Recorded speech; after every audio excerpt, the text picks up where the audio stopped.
जय श्रीराम जय श्रीराम। पढ़ा कौन भक्त यह न जानिबे उदय अस्त देखुथिबे खंडगिरी रे गुप्त स्थान जे जाने पादुका आश्रम हाँ बड़ पड़े पड़ रत्न पादुका अछि तहि उद्धव नेब जोग ध्याई कृतिका रोहिणी बासरे मीन शनि जेते बेଳରେ नथिब कार जाति कूल भुंजिबे गोटिए पत्रर सर्वे होइबे अवधूत बाना उड़िब त्रिजगत आगहु हुओ सावधान आत्मभक्ति कर ज्ञान आचार विचार जे चारि गहणे पड़ीजिब हुरी विरजा स्थान छाड़ीजिब द्रौपदी खर्पर पुरीब एथकु आश्रे निराकार भजतु श्रीहरि पयर हरि नकर लोकहसा अच्युत करिछि भरसा ये जो लिखिले बर्तन ताकू लोक डरेबे घर पर सब मरिबे ये करिए से करिए मीन शनि आइला एक कथा पढ़े लोक आउ तो किसी बुझे नहीं तापर भी अन्य मान प्रवचक सब मालिका पड़ी भूल बाटे बुझे देछन आदरे कौन जोड़े मारिया देरा कथा ना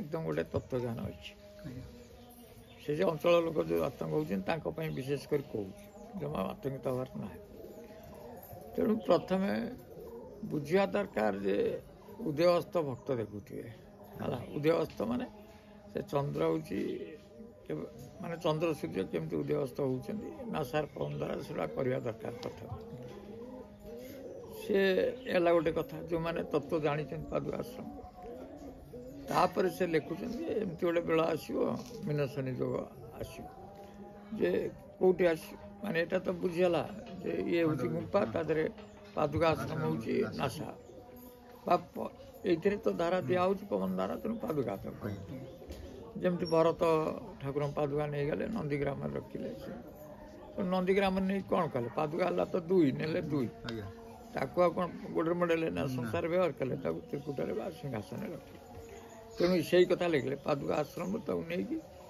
ये कथा गुरु द्वारा शुणिकी त्रिकुटे सिंहासन बस से सुदर्शन है सिंहासन नुह बास त्रिकुटे रहीटा कहले तापर त्रिकुटे रहीकि जे कर कौन हम ना मीन शनि जोगटा आसज जदि तुम त्रिकुट ध्यान कर मीन शनि जोग तुम आस समस्त लिखुनि से भक्त मान कथा लिखुन जे मीन शनि कौन ना मीन बेले 12 शनि कहले 7 आम 12 आम कह बर्तमान ब्रह्मांड पड़ू मीन राशि पड़ो ना शनि चलन हम शनि बेले एकटा चलन हम ये अन्य राशि पर तार प्रभाव पड़ो आपर भी से प्रभाव पड़ो अर्थात भल मंद उभय सबू राशि आसो यहाँ हूँ तार गणति ये तत्व दृष्टि से कहते लोक बुले बांके तत्वटा जो कहते एमती कही जे मीन है 12 शनि है 7 7 तो ये 7 सप्ताह जान सप्ताहटा सरीगले तुम संसार पाइल आ मीन बोले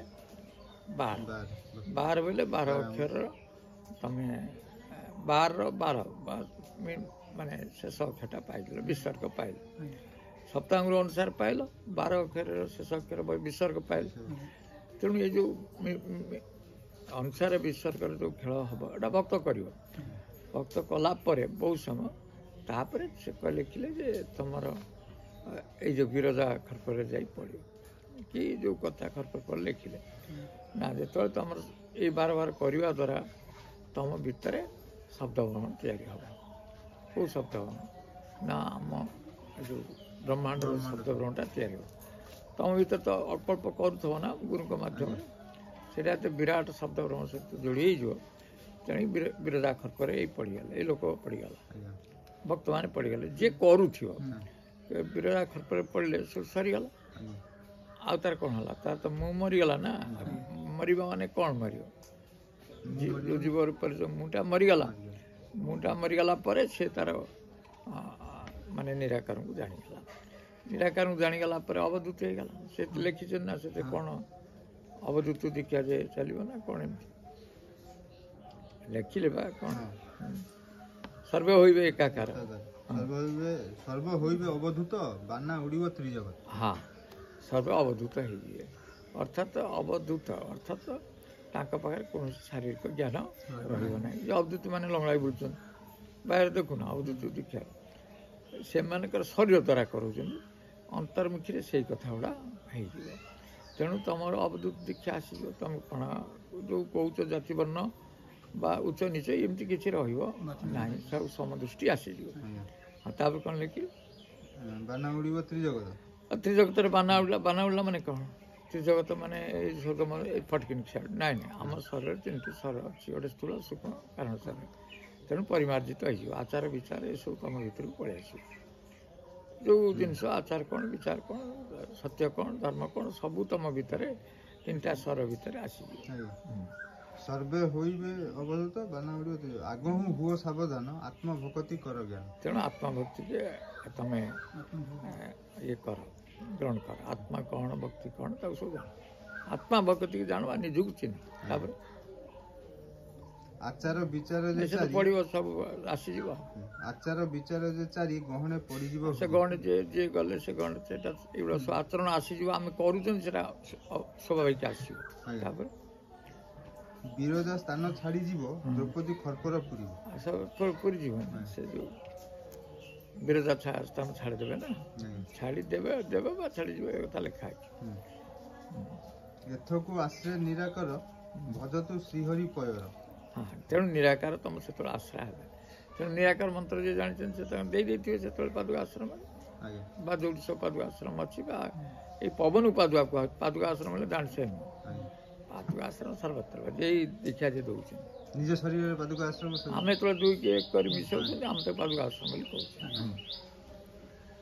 ହରି ନକର ଲୋକ ହସା ଅଚ୍ୟୁତ କରିଛି ଘର। ହଁ, ତେଣୁ ଅଚ୍ୟୁତ ଏଇ ବର୍ଷଟା କରିଛି ଯେ ମୁଁ ସେ ନିରାକାରଙ୍କର କୃପାଟା ପାଇବି। ଏଇ କଥା ସେ ଲେଖିଲେ। ଆଦେହରେ ମାରଧର କଥା କୋଉଠି ଅଛି? କୋଉଠି କିଛି ନାହିଁ। ଆଉ ତମର କ'ଣ ହବ? ଏଇଟା ତ ତତ୍ତ୍ୱ ଲେଖା ହେଇଛି, ଏଇଟା ବ୍ରହ୍ମାଣ୍ଡ କଥା ତ ବିଲକୁଲ କିଛି ନାହିଁ। ଆଉ ଯଦି ସେମିତି ହବ, କାଲି ନୂଆ ପାଞ୍ଚଟା ଯୋଉ ଆସିବା ମିନଶନି ଯୋଗରେ କୋଉ ରାଶିରେ କ'ଣ ଘଟିବ ପଢ଼ିଦେବି, ତୁମେ ଶୁଣିଦବ। ଆଉ ସିଏ ତ ଲେଖିଥାନ୍ତେ ଆଉ ତୋର ନାହିଁ ପାଞ୍ଚ କାହିଁ ତିଆରି କରି। ହଁ, ସେ ପାଞ୍ଚ ଯାଇକି 14ରୁ ଆରମ୍ଭ ହବ, ଏପ୍ରିଲ 14ରୁ। ଆଉ ଇଏ କାହିଁ ଲେଖିଥାନ୍ତେ ବେକାର ପରିଶ୍ରମ କରି? ସେ ତ ଜ୍ୟୋତିର୍ବିଦ, ସେ ଜାଣିଥାନ୍ତେ ଏଇଆ ଘଟିବ। ନାଇଁ କି ବିଜ୍ଞାନ ବାଲା ଜାଣିଥାନ୍ତେ। ଇଏ ମିଛରେ କାଲି ହାୱା ହଉଛନ୍ତି, କିଛି ହବାର ନାହିଁ। ମନୁଷ୍ୟକୁ ଭ୍ରାନ୍ତି ଇଏ କରିକି ଭୟଭୀତ କରୁଛନ୍ତି। ତମେ ଦେଖ, ପ୍ରଥମେ ଭଗବାନଙ୍କୁ ଚିହ୍ନିବାକୁ ହେଲେ ବା ପରମାତ୍ମାକୁ ବା ଈଶ୍ୱର ଯାହା ଚାହୁଁଛ ନିରାକାର, ନିଜେ ଆଗେ ନିଜକୁ ଚିହ୍ନିବା ଦରକାର। ଯେତେ ପର୍ଯ୍ୟନ୍ତ ନିଜେ ନିଜକୁ ଚିହ୍ନିନ, ସେଇ ଭ୍ରମରେ ତମେ ଚାଲିବ। ଏଇ ଯେମିତି ହେଉଛି ସେ ଭ୍ରମଟା ରହିବ। ଆଉ ସେ ବାବଦରେ ଗୋଟେ ଛୋଟିଆ କାହାଣୀ କହୁଛି। କାହାଣୀଟି ଅତି ସୁନ୍ଦର କଥା ଯେ ଗୋଟେ ଗାଁରୁ 10 ଜଣ ତୀର୍ଥ କରିବାକୁ ଗଲେ। ଗାଁରୁ 10 ଜଣ ପୁରା ତାଙ୍କର ନରିକି ଏମିତି ନାଁ ଧରି ଗଣା ହେଇକି ଗଲେ। ବହୁତ ଜାଗା ସାଧୁ ସନ୍ତଙ୍କୁ ଭେଟିଲେ, ବହୁତ ମାନେ ତୀର୍ଥରେ ସ୍ନାନ କଲେ। ଏମିତି ମାସ ଖଣ୍ଡ ବୁଲି ବାଲିକି ଆସିଲେ। ଆସିଲା ପରେ ଗୋଟେ ନଈ ସେପଟରେ ସେ ବସୁଛନ୍ତି। ରାତି ମାନେ ନଈଟା ପାର ହେଇଗଲେ ଆମେ ଘରେ ପହଞ୍ଚିବା। ତାପରେ କହିଲେ, ଦେଖନି ଆମେ 10 ଜଣ ଯାଇଥିଲେ, ସେ ଠିକ୍ ଆଇଛ ନା ଆସିନ? ଭୁଲେଇ ଯିବନି କଥା, ଆମେ 10 ଯାଇଥିଲେ ନା। ସେଠୁ ସବୁ ଗଣିଲେ, କହିଲେ ଧର ଯେ ମୁଁ ଗଣିଲି 1 2 3 4 5 6 7 8 9। କାନ୍ଦିଲା ଆଉ କହିଲା, ଆରେ 9 ଜଣ ତ ଅଛ, 10 କାହିଁ? ସେ କହିଲା, ତୁ ତ ଭାରି ଗଣତି, ଆମେ ଆଇଲେ ସବୁ ଠିକ୍ ଠାକ୍। ସିଏ କହିଲା 1 2 3 4 5 6 7 8 9 ଆଉ 10 ନାହିଁ ନା। ସେଗୁଡ଼ା କରି ହାଉଳା ଉଠିଲା। କିଏ ମରିଗଲା ରେ, ଆମକୁ ଭଗବାନ ବଞ୍ଚା, ଭଗବାନ ବଞ୍ଚା। କହିଲା, ଦେଖିନି ପାଣି ଫାଣିରେ କିଏ ଗଡ଼ି ପଡ଼ିଥିବ। ସିଏ ଜଣେ କହୁଛି। ସିଏ ଯାଇକି ଅନେଇଲା ବେଳକୁ ତାରି ମୁଣ୍ଡ ଦେଖାଉଛି। ଇଏ ତ କେବେ ଜୀବନରେ ଆତ୍ମାକୁ ଚିହ୍ନିନି। ସିଏ ତ ଏଇଠି ସରିଛି କାମରେ, ଏଇଠି ସରିଛି କାମ, ଏଇଠି ପଡ଼ିଛି ମରି ପାଣି ଭିତରେ। ମାନେ ନିଜ ରୂପକୁ ଜାଣିନି ନା, ସିଏ ଅଇନା ଦେଖିନି, କେବେ ଆତ୍ମାକୁ ଦେଖିନି। ସିଏ ତ କାନ୍ଦିଲା। ତାପରେ କହିଲା, ସିଏ ଆସିଲା, ଦେଖିଲା ପଡ଼ିଛି। କାରଣ କେହି ତ ଚିହ୍ନିନି ନା। ଦର୍ପଣ ସିନା ନିଜକୁ ଦେଖିଥିଲେ ସେ କଥାଟା ଉଠନ୍ତା। ସେ ତ ନିଜକୁ ଚିହ୍ନିନି, ତେଣୁ ତା ନିଜ ରୂପଟା ବି ତାକୁ ସେ ଜାଣିନି ମୋ ରୂପଟା କ'ଣ। ତେଣୁ ସେ କାନ୍ଦୁଛି। ତେଣୁ 9 ଜଣ ଯାକ ଦେଖିଲେ ସେଠି ଶବ ପଡ଼ିଛି। ସେଠି 9 ଜଣ ଯାକ ଦେଖିଲେ ଯେ ଶବଟା ପଡ଼ିଛି। ତେଣୁ ସିଏ କାଠ ଫାଠ ଯୋଗାଡ଼ କଲେ, ଆଉ ପ୍ରସ୍ତୁତ ହେଲେଣି ଯାଇକି ସବୁକୁ ଆଣିବା। ସେତେବେଳେ ବାବା ଜଣେ ହେଲା, ଆରେ କ'ଣ ହେଇଛି କନ୍ଦା କଟା, ତ ନିଆଁ କ'ଣ ଜାଳିଲାଣି କ'ଣ? ନା ବାବା, ଏଇଆ ଘଟଣା ହେଇଛି। ଆମେ ଆସିଥିଲୁ 10 ଜଣେ ମରିଛି, ସେଇଠି ଶବ ପଡ଼ିଛି। ବାବା ତ ଆତ୍ମଜ୍ଞାନୀ, ସେ ତାକୁ ଦେଖିଛନ୍ତି ନା। ସେ ଦେଖିଲେ, ହସିଲେ, କହିଲେ, ମୂର୍ଖତା ଅଜ୍ଞାନୀ କେହି ନାହିଁ।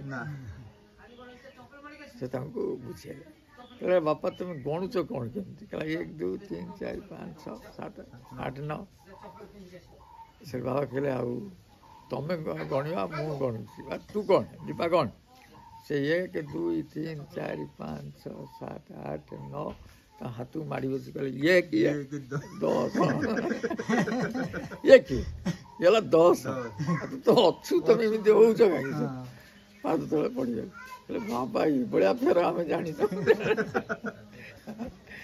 ତେଣୁ ନିଜକୁ ନ ଚିହ୍ନା ଏଇ ଭ୍ରମ ରହିବ ଏଇ ଜଳ ସଂସାର ଭିତରେ ତମେ ସବୁକୁ ନିଜକୁ ଶବ କରିବ କିନ୍ତୁ ନିଜେ ଯେ ଶିବ ଏ କଥାକୁ ନିଜର ଜ୍ଞାନ ଆସୁନାହିଁ ସେ ନିଜକୁ ଶବ ଭାବୁଛି ଏପର୍ଯ୍ୟନ୍ତ ବି ଜଡ଼ ହେଇକି ରହିଛି ନା ନାହିଁ ତେଣୁ ଜଡ଼ରୁ ଚେତନଶୀଳ ହେଲେ ନିଜକୁ ଚିହ୍ନିଲେ ଆଉ ଅନ୍ୟକୁ ଚିହ୍ନି ପାରିବ ଏଇଟା ହେଲା ବଡ଼ କଥା ଧର ମୁଁ ତୁମକୁ ସିନ୍ଦୁର ଲଗେଇଦେବି ମୁଁ ସିନ୍ଦୁର ଯେତେବେଳେ ଲଗେଇଦେବି ଆଗେ କାହାର ସିନ୍ଦୁର ଲାଗିବ ମୋ ହାତରେ ଆଗେ ଲାଗିବ ନା ତୁମ ହାତରେ ଆଗେ ଲାଗିବ ଅର୍ଥାତ୍ ଅନ୍ୟକୁ ଚିହ୍ନିବାକୁ ଚେଷ୍ଟା କରୁ ତୁମେ ନିଜକୁ ଚିହ୍ନ ଏଇ ତତ୍ତ୍ୱ ମାଧ୍ୟମରେ ଚିହ୍ନ ଆତ୍ମଜ୍ଞାନ ଆସୁ ତାପରେ ସଂସାରକୁ ଚିହ୍ନିବ ଯେପର୍ଯ୍ୟନ୍ତ ଆତ୍ମଜ୍ଞାନ ନ ଆସିଛି ସେଇ ମାୟାଟା ରହିବ ଆଉ ମାୟା ତ ଅଛି ତୁମକୁ ଅଟକେଇବା ପାଇଁ ନା ତା କାରଣ ହେଉଛି ଅଟକେଇବ କାହା ପଛରେ ଲାଗିବନି କାରଣ ଯିଏ ପଡ଼ିଯାଇଛନ୍ତି ମାୟାରେ ତାଙ୍କୁ ଧରି କ'ଣଟା ଲାଭ ଯିଏ ପରମାତ୍ମା ଆଡ଼କୁ ଯାଆନ୍ତି ତାଙ୍କ ପଛରେ ମାୟା ସୁଖ ଦୁଃଖ ବେଶୀ ଗୋଡ଼େଇଥାଏ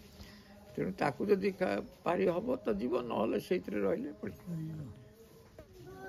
କଥା ହେଉଛି କେବଳ ସଂକଳ୍ପ କର ଏଇ ଯେଉଁ ନବରାତ୍ରି ହେଉଛି ନବରାତ୍ରି ତାକୁ 9 ଦିନ ତ ଘର ବୁଲ 10 ଦିନ ଜୀବନରେ ଯଦି କିଛି ଆତ୍ମଜ୍ଞାନ ଆସିବ ତୁମେ 10 ଦିନ ଯଦି ଘର ନ ବୁଲିପାରିବ କାହିଁକି ଆସିବ ଆସି ଘର କଥା ପକେଇବ ସେ ଅମକେଇ କଥା ମୋର ସରିଗଲାଣି ବିରିବ ପଡ଼ା ଧାନ କଥା ସରିଲାଣି ଆଉ ଗଲେ ମୁଁ ଅମକେଇ କଥା କରିବି ସେଭଳିଆ ମନୋଭାବ ଲୋକ ନ ଆସିବା ବି ଭଲ ଯେଉଁ 5 ଜଣ ହୁଅନ୍ତୁ ଯିଏ ଘରକୁ ତ୍ୟାଗ କରିକି ମନ ଭିତରୁ 10 ଦିନ ତ୍ୟାଗ କରିପାରିବେ 10-12 ଦିନ ସେଇମାନେ ଆସିବା ଦରକାର ଜାଣିବି ଯେ ଏତିକି ଲୋକ ହେଲେ ଆଉ ଅନ୍ୟଥିରେ ଆସିକି ଭୋଗ ହେଲେ ସେଇ ମାୟା ସଂସାର ହେଲେ ତୁମକୁ ବି ରଖିବି ନାହିଁ ଅର୍ଥାତ୍ ତୁମେ ମୋ ଆଗରେ ବସ 2 ଜଣ ତୁମେ ଯେ ରହିବ ଏ କଥା ଫାଇନାଲ୍ ସେଠି ଫାଇନାଲ୍ ଅଛି ଯେ କେଉଁମାନେ ରହିବେ କାରଣ ମୁଁ ତୁମ ପ୍ରତ୍ୟେକ ଦେଖୁଛି ତୁମର ସଂସାର ମାୟା ଅଛି କିଛି ଲାଭ ହେବନି ଆଉ ତୁମେ ମୁଁ ଯୋଗା କରିବି ସେ ଆଉ ଜଣେ ଟାଣିବ ସେଠି ତେଣୁ ଯିଏ ଟାଣିବ ସେଟା ତାର କାମ ତେଣୁ ଉଦ୍ଧାରିବା ତୁମ କାମ ଗୁରୁ ବାଟ ବତେଇବା କାମ